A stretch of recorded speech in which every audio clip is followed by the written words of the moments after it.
नमस्कार, मैं Sanjay Dubey. 8 PM news में हम देखेंगे दुर्ग जिले समेत प्रदेश एवं देश विदेश की प्रमुख खबरें। तो आइए शुरू करते हैं पहले दुर्ग जिले की खबरों से। बीएसपी ऑफिसर्स एसोसिएशन का चुनाव भिलाई क्लब में संपन्न हुआ। 5 वर्षों से अध्यक्ष पद का कार्यभार संभाल रहे वर्तमान अध्यक्ष नरेंद्र बंछोर भी चुनावी मैदान में हैं। वहीं एसोसिएशन के महासचिव परविंदर सिंह ने कहा कि नरेंद्र बंछोर अपने कार्यों और छवि से निश्चित रूप से इस बार भी चुनाव जीतकर आएंगे। बंछोर को अपनी साफ सुथरी छवि और लंबित मुद्दों को सुलझाने का फायदा मिलेगा।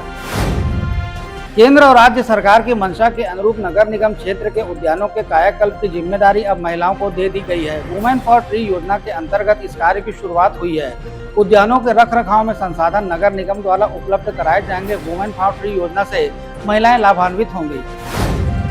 घरों का विद्युत बिल अधिक आने से आक्रोशित कैंप एक वृंदानगर अर्जुन नगर की महिलाओं ने विद्युत मंडल कार्यालय में प्रदर्शन किया। महिलाओं ने कहा कि जब से स्मार्ट मीटर लगाया गया तब से बहुत ज्यादा बिजली का बिल आ रहा है। पहले भी खपत उतनी ही थी और आज भी खपत उतनी ही है, तो विद्युत बिल कैसे अधिक आ रहा है। वहीं विद्युत मंडल के अधिकारी का कहना है कि शासन उपभोक्ताओं को उत्पादक बना रहा है। कुरुद में स्थापित होने जा रहे बायोगैस प्लांट के विरोध में वार्ड पार्षदों के नेतृत्व में मशाल रैली निकाली गई। रैली में शामिल पार्षदों ने कहा कि रहवासी क्षेत्र में किसी भी हाल में बायोगैस प्लांट नहीं लगने दिया जाएगा, जिसके लिए प्रशासन के साथ साथ जनप्रतिनिधियों को भी अवगत करा दिया गया है। जिला कलेक्टर को सौंपी गई शिकायत पर नगर पालिक निगम भिलाई ने तत्काल और कठोर संज्ञान लिया है। निगम के स्वास्थ्य अधिकारी ने अब शहर में प्रतिबंधित सिंगल यूज प्लास्टिक के अवैध निर्माण और थोक बिक्री करने वालों पर सीधी कार्रवाई करने के निर्देश दिए। निगम के स्वास्थ्य अधिकारी ने भिलाई के सभी 5 जोन के जोन स्वास्थ्य अधिकारियों को आधिकारिक पत्र जारी कर दिया। भिलाई को स्वच्छ बनाने के लिए अब जनता को भी आगे आना होगा।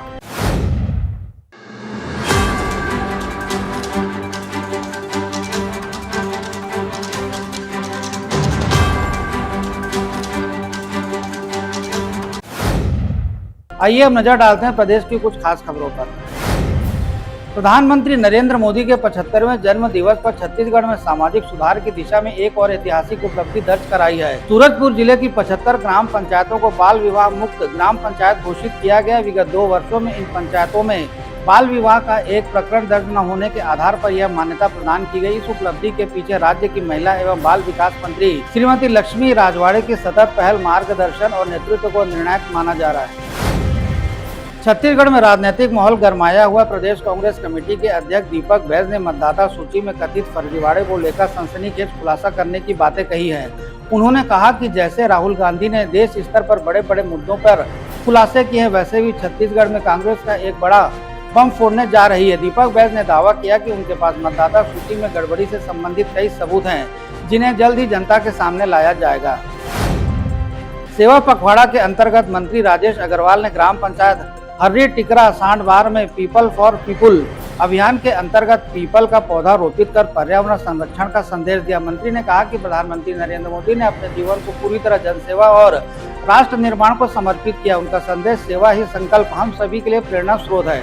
सेवा पखवाड़ा न केवल जरूरतमंदों की मदद का अवसर है, बल्कि ये समाज में सहयोग, संवेदनशीलता, सकारात्मक परिवर्तन लाने का उत्सव है। हम सभी को मिलकर इस अभियान को सफल बनाना है और इसे जन भागीदारी का आंदोलन बनाना है। छत्तीसगढ़ पीएससी घोटाले में सीबीआई ने बड़ी कार्रवाई करते हुए लोक सेवा आयोग की पूर्व परीक्षा नियंत्रक आरती वासनिक, पीएससी के सचिव रहे पूर्व आईएएस जीवनलाल ध्रुव और उनके बेटे सुमित ध्रुव समेत 5 लोगों को गिरफ्तार किया। सीबीआई ने उन्हें स्पेशल कोर्ट में पेश किया। सीबीपीएससी घोटाले में अब तक 7 लोगों की गिरफ्तारी हो चुकी है। अपने पिता की डांट पुत्र को इतनी नागवार गुजरी कि उसने पत्थर पटक कर पिता की जान ही ले ली। मृतक पिता अपने आवारा पुत्र को काम धाम करने की सलाह दिया करता था, जिससे पुत्र आक्रोशित रहता था। घटना दिनांक की रात को भी पिता पुत्र में विवाद हुआ और पुत्र ने पिता की हत्या कर दी।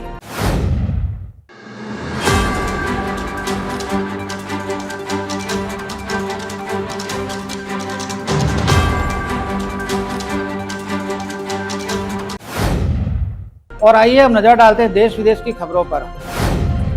सुप्रीम कोर्ट ने बुकर पुरस्कार विजेता लेखिका बानो मुश्ताक को मैसूर दशहरा उद्घाटन समारोह से रोकने वाली याचिका खारिज कर दी है। कोर्ट ने कहा है कि भारत धर्मनिरपेक्ष देश है और यह राज्य सरकार का कार्यक्रम है, न कि निजी धार्मिक अनुष्ठान। पहले भी मुस्लिम कवि निसार अहमद उद्घाटन कर चुके हैं। ऑपरेशन सिंदूर से सबक लेकर भारतीय सेना अब तेजी से ड्रोन और काउंटर ड्रोन सिस्टम को अपनाती जा रही। इस दिशा में सेना ने अपनी कई यूनिट को एक्टिव कर दिया। देहरादून में भारतीय सैन्य अकेडमी महू स्थित इन्फैंट्री फैक्ट्री और चेन्नई की ऑफिसर ट्रेनिंग अकादमी में भी ड्रोन सेंटर स्थापित किए गए। इस पहल का लक्ष्य सेना की सभी शाखाओं के सैनिकों के लिए ड्रोन संचालन को मानक और अनिवार्य बनाना है।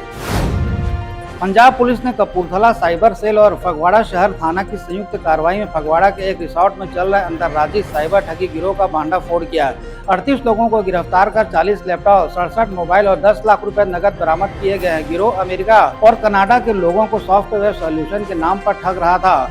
मामला BNS और IT एक्ट के तहत दर्ज कर आगे की कार्रवाई जारी है। अमेरिका में मास्टर्स की पढ़ाई करने गए और सॉफ्टवेयर इंजीनियर के रूप में काम करने वाले तेलंगाना के 30 वर्षीय स्टूडेंट मोहम्मद निजामुद्दीन की मौत हो गई। अपने रूममेट के साथ कथित विवाद के बाद कैलिफोर्निया के सांता क्लारा पुलिस ने उसे गोली मार दी थी। भारत में परिवार ने अब विदेश मंत्रालय से उसके पार्थिव शरीर को लाने मदद करने का अनुरोध किया। बॉडी को अभी तक औपचारिकताओं के लिए सांता क्लारा के एक अस्पताल में रखा गया है। नेपाल के बाद अब फ्रांस में भी लोग सड़कों पर उतर आए हैं। पिछले कुछ दिनों से वहां जगह जगह लोगों की भीड़ सरकार की नीतियों के खिलाफ प्रदर्शन कर रहे हैं। सड़कों को जाम कर आगजनी की घटनाएं हो रही हैं।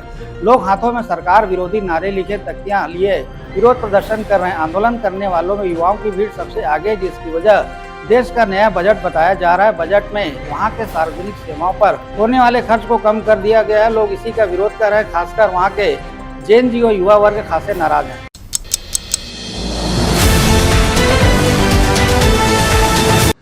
This program is sponsored by SR Hospital and Research Center.